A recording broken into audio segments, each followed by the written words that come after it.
Welcome to today's session. I am Divya Jyoti and I am a consultant at Tensors, which is an NGO run by the students of IITM. Today's session will be about the branch electrical engineering, and our speaker for today is Mr. Gokul Mohan Raj, who is a electrical engineering dual degree student who has also interned at Cambridge and has also secured a PPO with Nomura.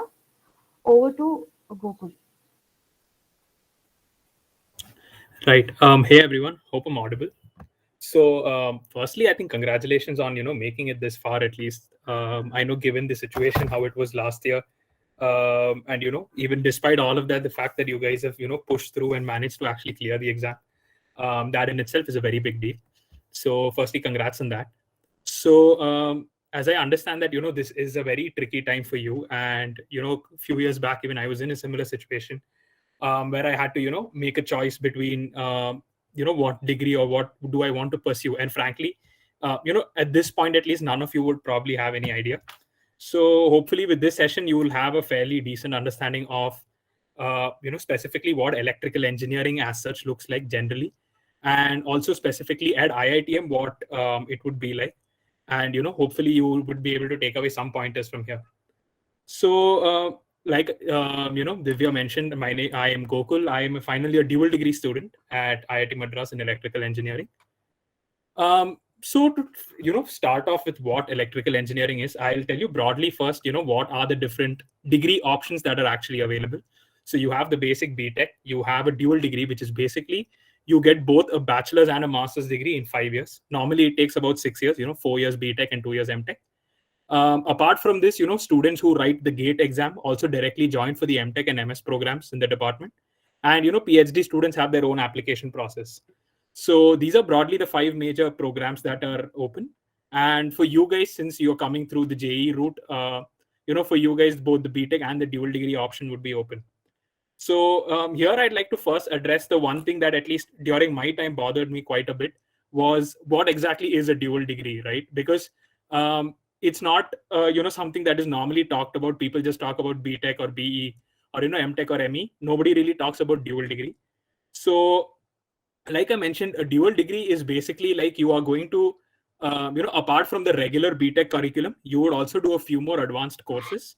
And in your final year, which is your 5th year, you will be doing a year-long MTech project, which has its own set of grading parameters. And based on that, you finally get awarded both a BTech as well as an MTech degree. And in terms of how the particular degree is recognized both internally within the institute and also to the corporate world outside, there's absolutely no difference. It's just as valuable as a BTech counterpart, right? A lot of people have asked me this even before that. Given that the closing ranks for dual degree are higher than BTechs, is there some difference? There's absolutely none. Right. The main thing is that people are not actually aware of what dual degree is. And in fact, if you see, most people who join into BTech at the end of the 3rd year, you get an option to convert to dual, and at least 60% people will actually choose that option, right? Because it's a very valuable degree. So moving forward, now we look at what electrical engineering itself constitutes. So I would say that broadly you can divide it into 6 categories, right? The first would be anything and everything related to digital electronics. So what I mean by digital is, your basic, right? Digital is basically anything in the binary form, right? Low as 0, high as 1. So here the kind of things that you will learn about is, given that, let's say suppose somebody comes and tells you that, hey, build me a circuit where if I give 0, 0 as input, my output should be 0 and everything else, my output is 1. Right now, from basic sense, you all know that, the answer is an OR gate. But suppose now I were to make this much more complicated, right? Instead of 2 inputs, let's say I were to have 600 inputs. And instead of 1 output, I asked you to give me 120 different kinds of outputs. What kind of circuitry would you build in order to achieve something like this? Right? That is what mainly constitutes digital. So you could broadly say that, there are 4 aspects to it. The first is, coming up with the design, right? What blocks will you use? And most of the blocks which you use are the ones which you're already familiar with, your AND gate, OR gate, NOT gate, things like that.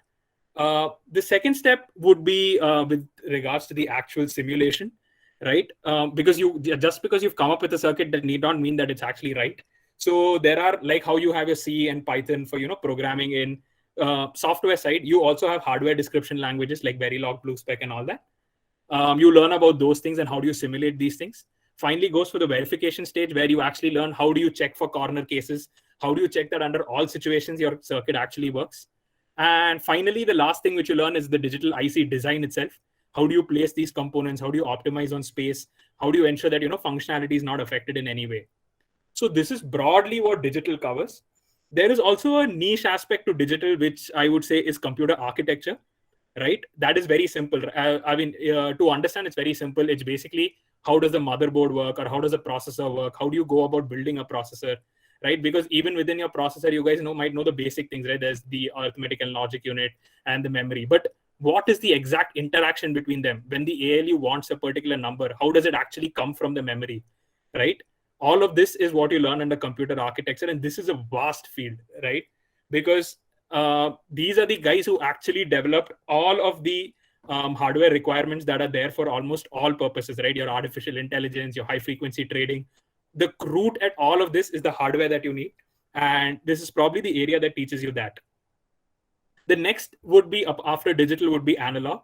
Analog is more like, right? If you just continue with the previous example, as I said, 0 is low and 1 is high, right? In electrical terms, that would mean, let's say, your supply line, which is 5 volt, would be high. But in reality, you will never actually get 5 volt, right? You might get some 4.8 or 4.7. So how do you develop these circuitries so that they can actually understand these, rather than discrete, but the continuous values, right? And let's take even an example of the OR gate. How do you exactly make the OR gate? This is what entire analog circuitry consists of, right? How do you actually make those building blocks? So you guys might have learned the basic things like a PN junction diode or a transistor. Here you go into more deeper levels and see what are the different kinds of transistors, right? Your field effect transistors, your MOSFET. Even within MOSFETs, there are different kinds. And what are the exact operating conditions for each? How does each behavior change in different things? And finally, how do you put all of these together to make your actual building blocks, right? And then it actually goes much more deeper into that, but this is the basic gist of what it is basically all about. After this is semiconductors. This is again a further extension of analog, where now in analogs, you actually use the transistors. Semiconductors, you see how do you make those transistors, right? So you guys might know about, P and N and, your silicon doping or germanium doping and those things. Today, the semiconductor field is so advanced that you actually operate on a nanometer scale. So you can, in fact, go to the level of precision and be like, I want 200 electrons here, or I want 50 electrons over there, right? That is the level of precision. So semiconductors is actually more of a theoretical field. It is practical only when you reach, a very high level of education, which is, probably during your PhDs itself. Because as you can imagine, there is a lot of quantum effects which are involved when you go into that smaller scope. So you will have to take up quite a few courses in, applied physics as well. The fourth is, slightly different from all this. That is basically your signal processing. Signal processing is, right, it's all about information transfer and information processing, right? Just to give you a very quick example, right, if you guys, watch something on Netflix, right, and it's being actually streamed, right? It's not that, the entire exact movie or show which you're watching is actually transmitted just like that, right? Because then you would just exhaust your data within no time. So there's a lot of processing that is involved. There's a lot of manipulation and transformation. There are a lot of techniques of Fourier transform, Z domain, and all of those things. And after all of this transformation, you basically try to see what is the minimum amount of data that I can transfer so that at the receiver's end, I can get back my original signal, right? This entire processing is what signal processing is all about. You can again go into your specific signal processing, like, speech or audio, right? How do you process those? The other could be your images or videos. And when you're again processing videos, you need to make sure that there is temporal consistency. So these are the kind of things that, you learn about in image signal processing. The other part is the communication, which is again very highly linked to signal processing. It's basically after you process the signal, how do you transmit it, right? So all of your things like 2G, 3G, 4G, 5G, wireless communication, wired communication, all of this basically comes under with this domain. So there are, again, a lot of things which you need to learn about how exactly are signals transmitted, even if you, let's say, give a signal, how exactly is it received? how do you ensure things are actually uh, received, and they are properly received, and you actually get the entire signal, right? And there are things like modulation, attenuation, which you will learn about. Finally is optics and photonics. This is not a very much talked about field in India, I would say, because most of the people who are actually into optics and photonics, they definitely have to go abroad and get a higher education, because like, as you can imagine, optics as a field is not very, very developed yet in our country, right? Optics basically deals with light and associated phenomenon. You will also have things like optical communication and things like that. So yeah, optics is not something that's very much talked about because it's not that popular, at least in India. But when you look at the foreign countries, there's a wide array of research options for you if you move into that particular field. So these are the broad divisions of electrical engineering. Now, specific to IITM, apart from all of these, specific things, there are also certain things which, IITM offers, right? That is, the first is, you can do a interdisciplinary dual degree, right? What that means is, when you take an interdisciplinary dual degree, your BTech would be in electrical, but your master's can actually be in some other field, right? So the two major fields that people actually choose in IITM, at least, is firstly quantum computing, right, which is a very up and coming field, and the second is data science, right? And the reason why people can actually move into these fields is because, like I mentioned, right, if you're going along the semiconductor path, there is a lot of quantum physics that you will learn, which makes the transition from electrical to quantum computing relatively easy. And the reason why people are able to transition into data science is primarily because the root of data science is, again, probability and linear algebra, right? And similarly, for all of the signal processing and also communication, the root is, again, probability and linear algebra, right? So which is why, because of this high correlation, people are able to easily make that jump. So a lot of people, in fact, especially in the last couple of years, have been transitioning into either quantum computing or into data sciences, right?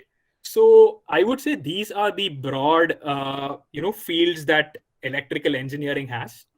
The next thing that I would want to talk about is how exactly are these courses structured, right?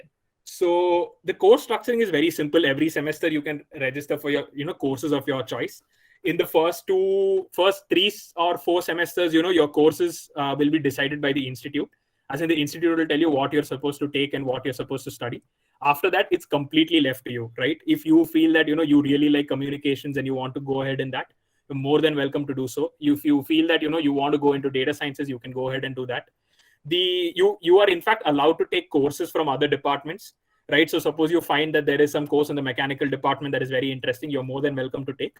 Of course, you cannot take all of your courses from other departments, since first and foremost you are an electrical engineer, but there is a good leeway of what you can take from other departments. Apart from these theoretical coursework, there are also a lot of lab related courses where you will actually have to go into lab and make circuitry and make it work.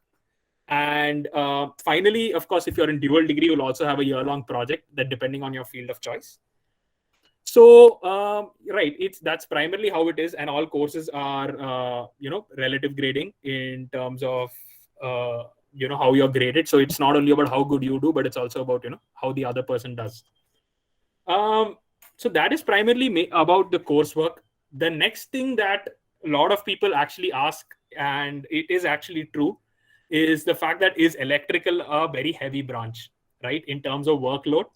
And see, the honest answer is it is, right? Compared to the other branches like your CS or mechanical or chemical or meta, electrical is definitely the hardest branch, right? I wouldn't say hardest because it is very complicated to understand, or it doesn't make sense or of that sort. The only thing is that you need to be a little bit more consistent in how you work, right? Because there are a lot of first thing, it's one of the largest branches, I think, after mechanical. And apart from that, everybody is sort of highly competitive within the branch, I would say. So you need to be very consistent in how you're working, in how you are progressing with your academics. But apart from that, in terms of opportunities and those things, it's absolutely great.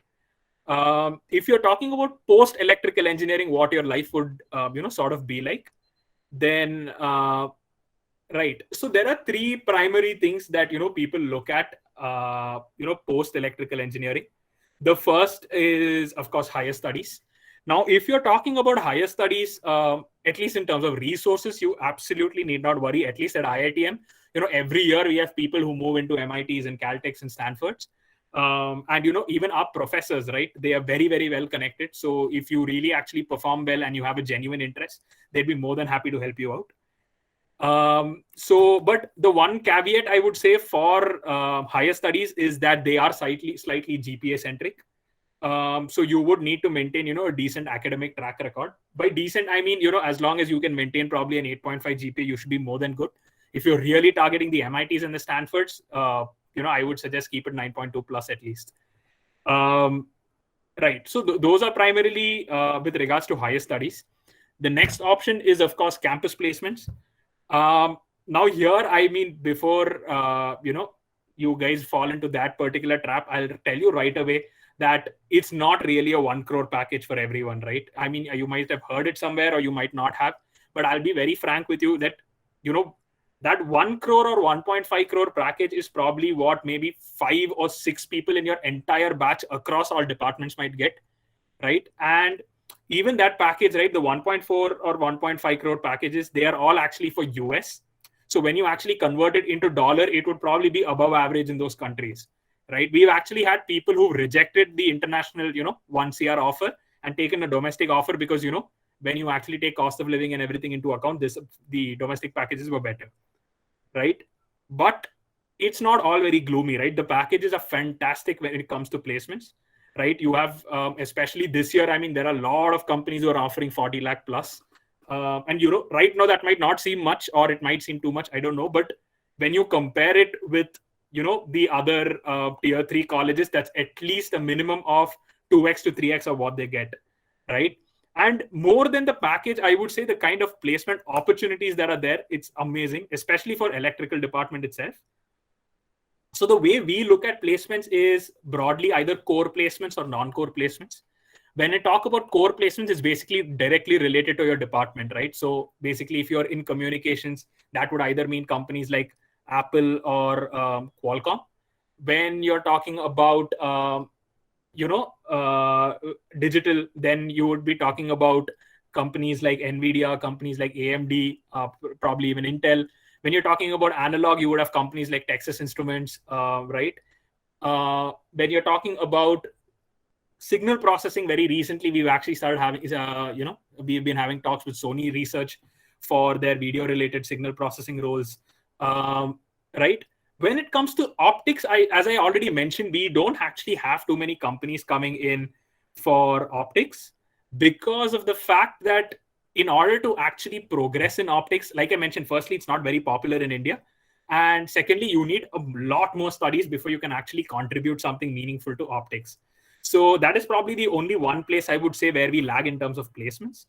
Right. And also, of course, when it comes to semiconductors, you have companies like Micron, TSMC, offering a lot. In fact, one interesting thing about electrical at IITM is that we are the department with the maximum number of international offers, right? Most of our international offers, Micron itself, I think about a year or two back, took 40 people to Singapore, right? So international offers, and the money is pretty good, and I think that's not something you need to very much worry about. The only thing again is that at least maintain a decent GPA. For ELEC, I would say as long as for placements, if you're above 8, you're more than sorted for most companies. And of course, sky is the limit. If you can hit that 10, that's all the more good. But once you join, you actually realize it's not that easy as well. The third option is, of course, startups. Now, when it comes to startups, again, we probably have like 1 or 2 seniors who actually gone and started something. Like if you guys know about Aether Energy, right? They are actually, I think 3 Insti alums, out of which 1 guy is from electrical. But that is also always an option. We have an incubation cell, which provides you that seed capital you need to actually start your own company, if that's something that you're into. So yeah, I mean, this is broadly what electrical is all about. I know I've given you too much information. So if you guys have anything specific, maybe we can go ahead and answer that.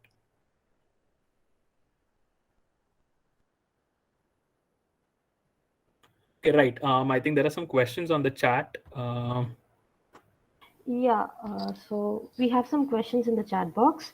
The Right. first question is by Divansh Jain. He asks, what are the types of core jobs available in electrical engineering? Right. So, like I mentioned, right, electrical is broadly, I would say, actually into six categories, right? Digital, analog, and so on and so forth. So, in each job, in each this thing, the jobs are very much correlated with exactly what you learn, right? If you are talking about, computer architecture and you have, studied IC design or specific, ASIC chips, if you've studied, then you have companies like Nvidia, I think even Cisco, AMD, Intel, all of them take you for this. Again, when you're coming to core analog, you have companies like Texas Instruments, On Semiconductors, who actually come and take you for core analog, right? So the job is very highly correlated to exactly what you study, I would say.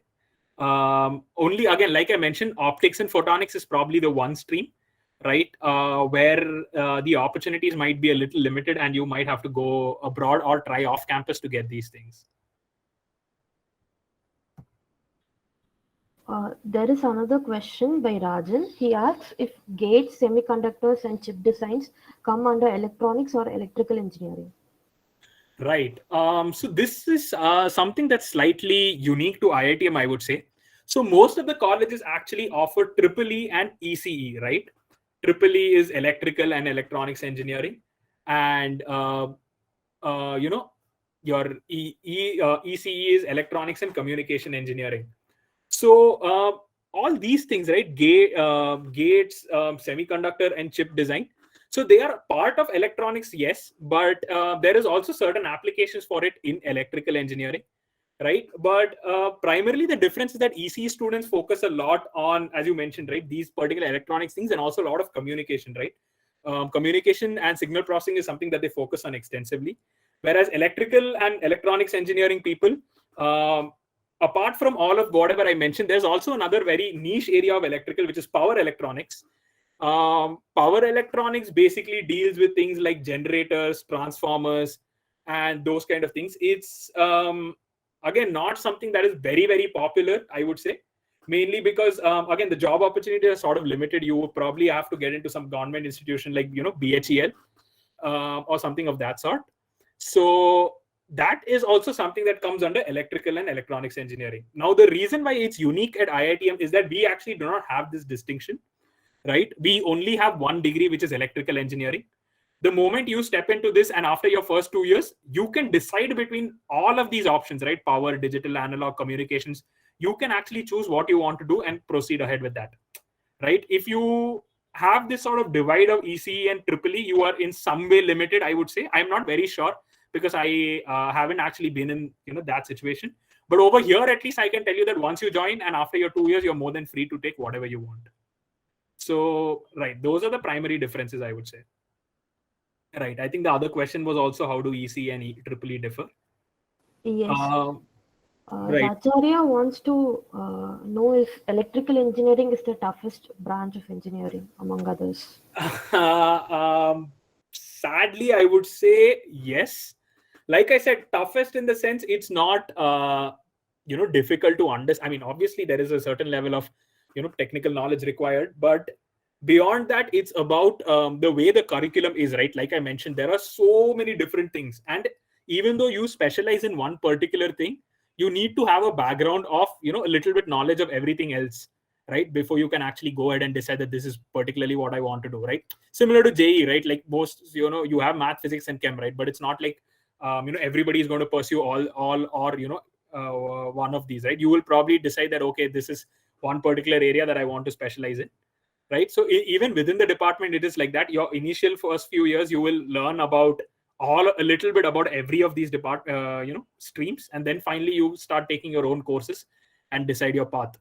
So because of the breadth of this particular subject, it is slightly intensive on the academic load. You will have a lot of assignments and projects.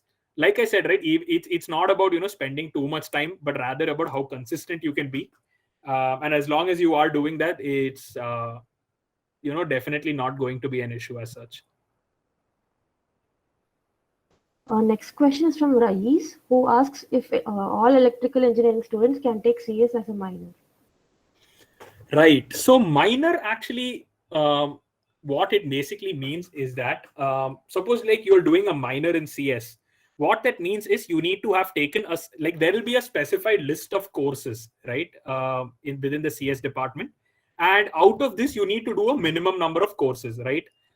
So I think for a minor in computing, right, at IITM, you need to do 4 courses from the CS department. So the courses, each course has a course ID, right? If it's an elect department course, the first 2 letters would be EE. Similarly, if it's a CS department course, the first 2 letters would be CS. So you need to have done 4 courses from the CS department, and then you are eligible for a minor.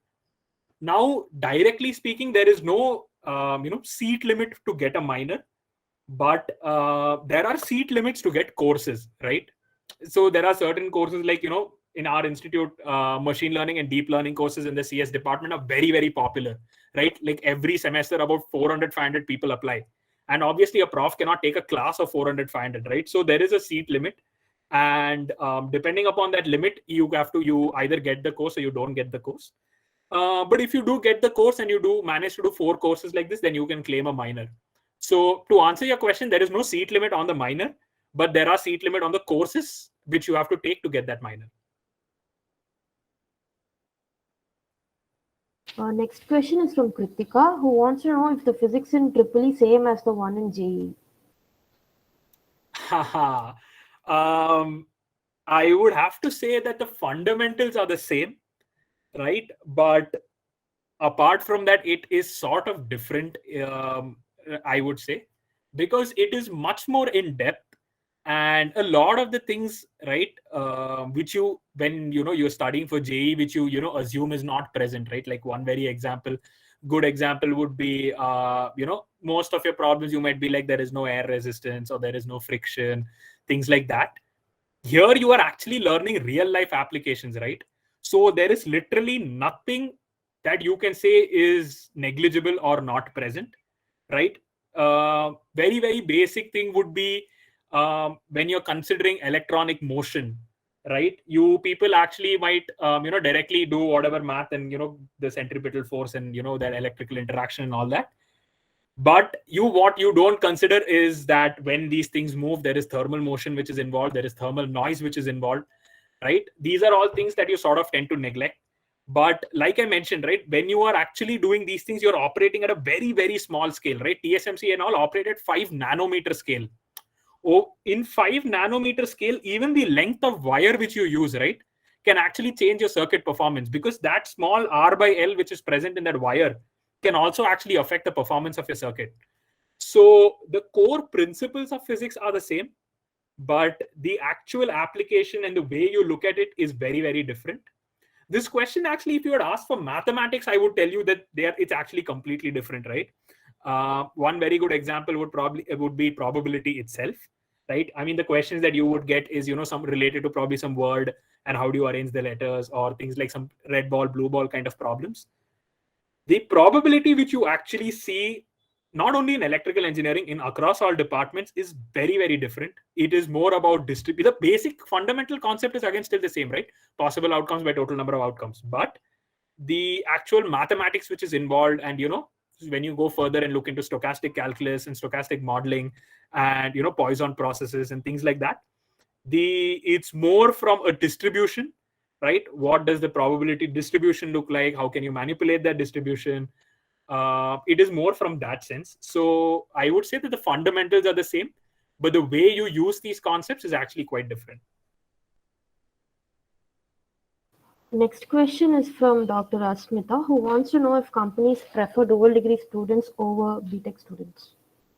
Okay.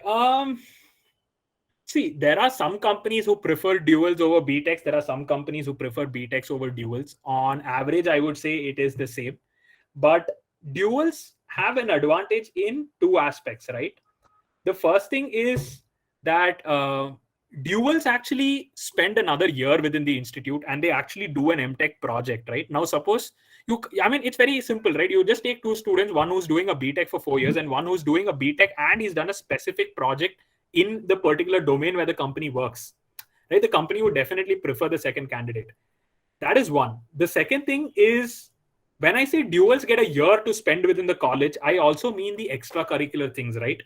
From now on forward, I think this is one of the biggest changes that you guys will see between your current institute, current way that you've learned, and going forward how you're going to learn, which is, it's not only about academics, right? It's also about what kind of extracurricular activities that you're into.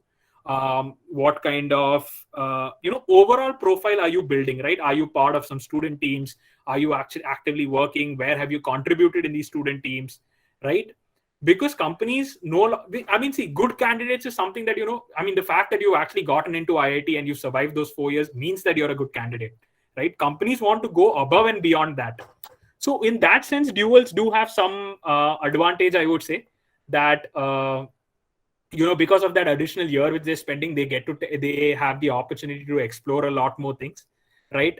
Even from one more thing which companies look for quite a bit is what kind of internships have you done, right? And generally people do internships in 2 periods, either in the winter between December and January 1st to 2nd week, which is not that considered because it's only 5-6 weeks. And then people do an intern during the summer, which is for about 2.5 to 3 months. And companies also look at what kind of work have you done, have you done well in your intern, have you contributed significantly.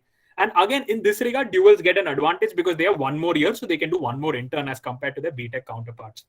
But that does not mean that in any way BTechs are at a disadvantage, right? If you are good academically and if you've done your whatever you have to do very well, BTechs are also just as equally likely to get any company that dual would get. So I would say that the difference is probably marginal. But if you are looking at the core sector, then maybe only because of the MTech project you might have an advantage if you're a dual degree student. Next question is from Samuel, who has heard that elect students do not get time to spend on non-academic activities. He wants to know if this is a myth or not. It's definitely a myth, right? Because I'll tell you my own case, right? I have been part of the institute formula student team. I have gone to competitions in India. I've gone to competitions in Germany. I have been part of the institute placement team. I was in the team for 3 years. I've been a consultant on many different external projects. I've been a part of NGOs. I had a personal inclination towards finance, so I actually went and took an external degree in finance itself. I had a research intern where I was with Cambridge University.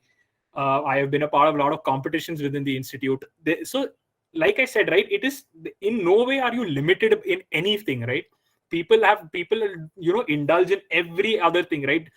So there are so many electrical students who are part of inter-IIT teams who've actually become inter-IIT captains within the very first year itself.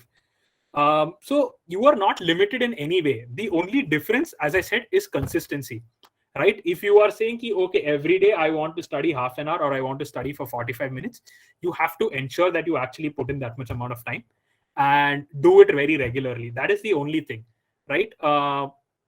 If you look at it, there are generally how engineering students at least work is that, one day before the exam, you sit and cram the whole book and then you go write the exam. You could probably do that in ELEC as well, but not as, and you won't be able to perform as well as in the other departments, right? Because there is a certain level of consistency that is required for you to, actually be able to do well in your exams.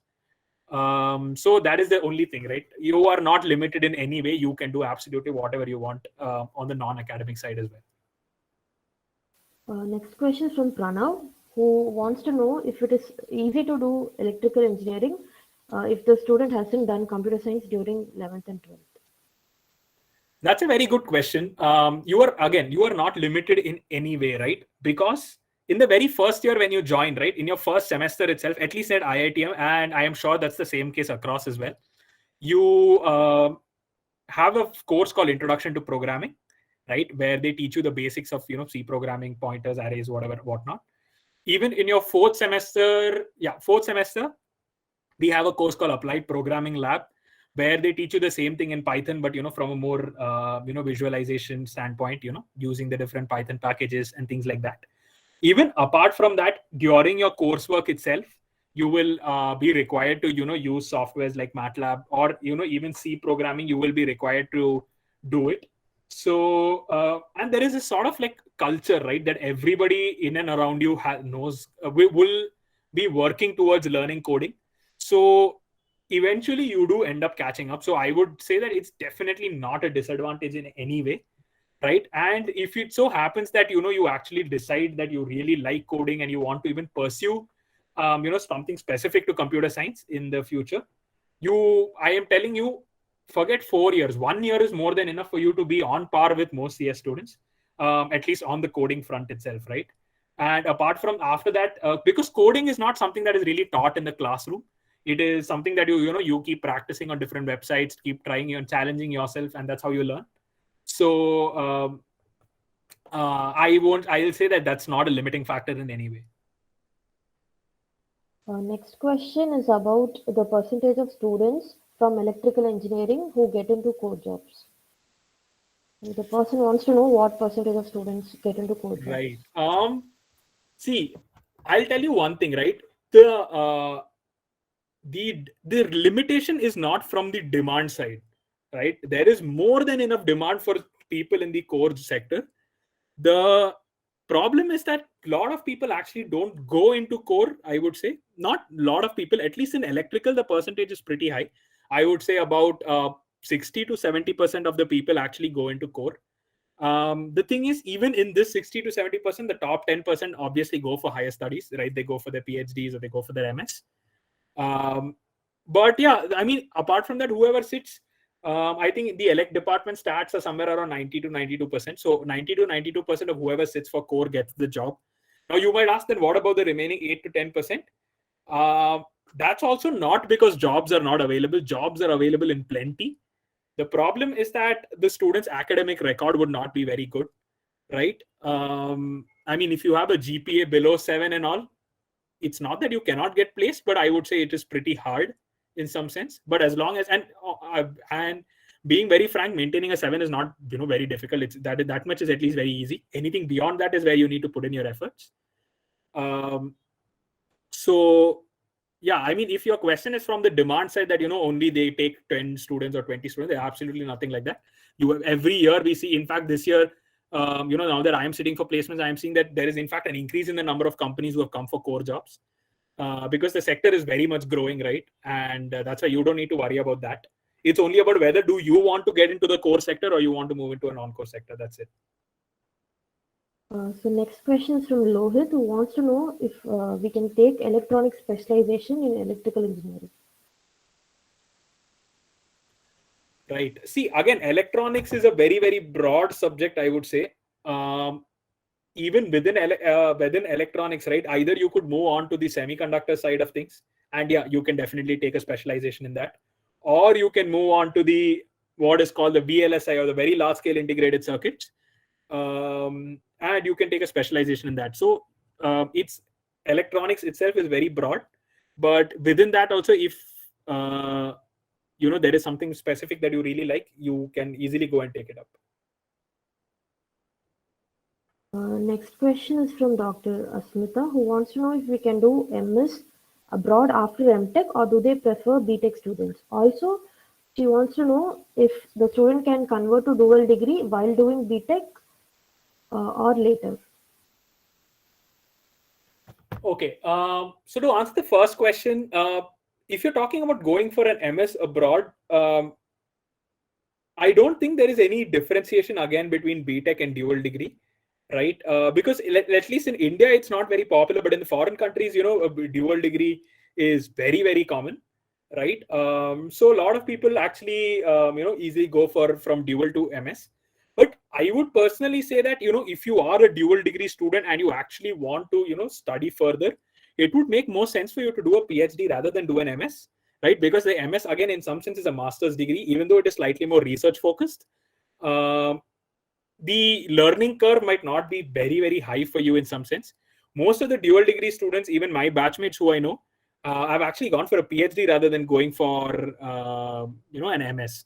But if you actually do wish to go, there is absolutely no limit, right? And Divya, could you just repeat what the second part of the question was?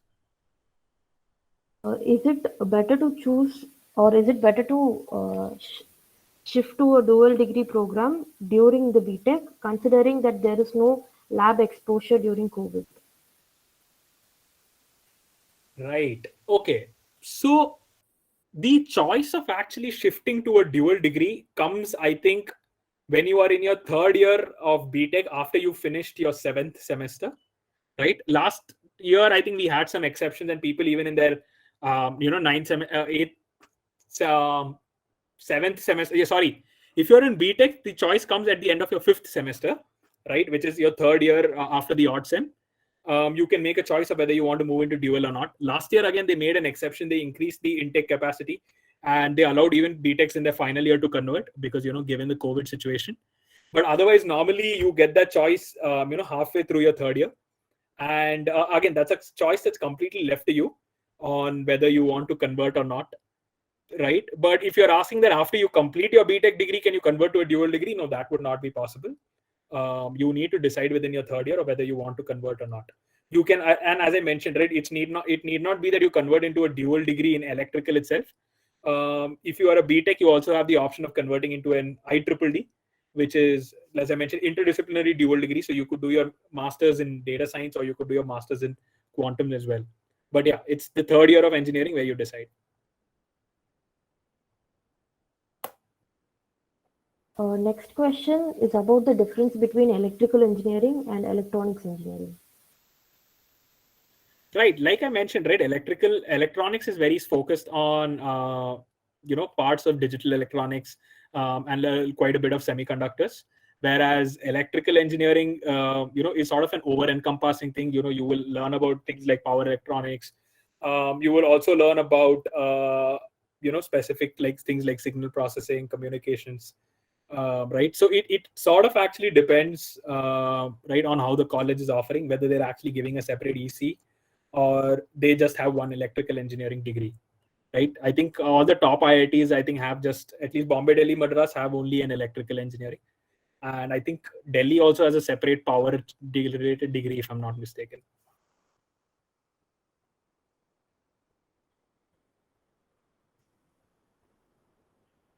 The participants can put your questions in the chat box.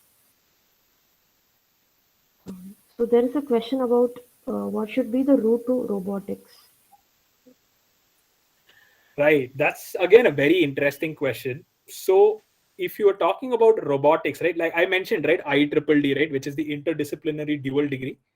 In IEEE, so actually in the institute, while I only talked about 2 of them, we actually have, I think, 6 IEEEs, right? The first is, of course, data science. The second is quantum computing. Third is, I think, computational engineering. Fourth is related to nanotechnology. And fifth is actually, robotics, right? So robotics in itself is a separate option. Though, to be very honest, I actually haven't seen any of my batchmates actually go into robotics. Most of the people who go into robotics are either from the mechanical department or, IITM has a department called engineering design. And people from that go into this particular field. But yeah, if you wish to, you can always go into robotics by, converting to an IEEE. Next question is from Piyush, who wants to know the difference between power and automation and electrical engineering.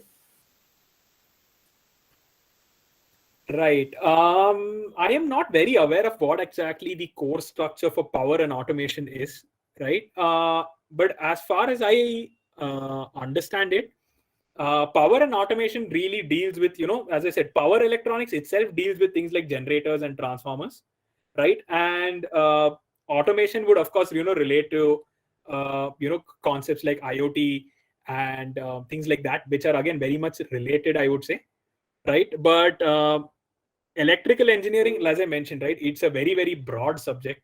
So it would, in some sense, cover parts of, power and automation. But like, if you are very much interested into moving into that field of, learning about transformers and transmission lines and, learning about things like IoT and all that, then I think probably you can go ahead with power and automation. But I would suggest that you should actually talk to someone who's actually taken that degree or who's actually at IIT Delhi to get to know about it better, because at least at IITM, we don't have that particular option. But what is the branch change procedure? Right, I just saw some pop-up, right? Just to tell you quickly, right, branch change. Yeah, so just to tell you quickly, branch change is, So it depends. Again, I think Bombay, Delhi have a 1-year branch change. What that means is that, after working for, after being in your, respective branch that you got for 1 year, at the end of the 1 year, depending upon your GPA, you can change your branch. At IITM, it is purely, it's after your first semester itself, right? Within your first 5 months, after you finish your coursework, you can decide upon where to branch change. But branch change actually has a limit. I think it's about 5% of the branch capacity, if I'm not wrong, right? 5% or 1% of the branch capacity, something of that sort, right? So you need a very, very high GPA. So in my year, the guy who branch changed to computer science, I think he had a GPA of 9.95 out of 10, right? So it is very, very highly competitive. Even branch changing into ELEC, you would at least require a minimum 9.5, I would say. So you do need a very, very high GPA, at least at IIT, to actually go for a branch change. Having said that, it's impossible. It's definitely very much possible. It's just that one semester you will need to really, really work hard, because you will be competing with all of the departments, right? Branch change is not, ELEC guy converting to CS, or, mechanical guy converting to CS, or something like that. The entire student body competes for that 1 or 2 seats which are present within each department. So it's very, very highly competitive, but it can be done. Next question is from Maurya, who wants to know if we can go to aerospace after electrical engineering. You can. I mean, but why would you want to do that, given that there is a specific department itself called aerospace engineering, right? It actually wouldn't make much sense, I would say, right, to actually make this conversion. But if you are interested, I mean, there are definitely, parts of aerospace engineering which actually require electrical. In fact, I think ISRO, when they come to recruit, they have a specific profile which is purely only for electrical engineering, right? Some engineer electrical or something of that sort. So yeah, I mean, I would say it is definitely possible, but it's not a jump that a lot of people in electrical, especially in India, are much, much higher.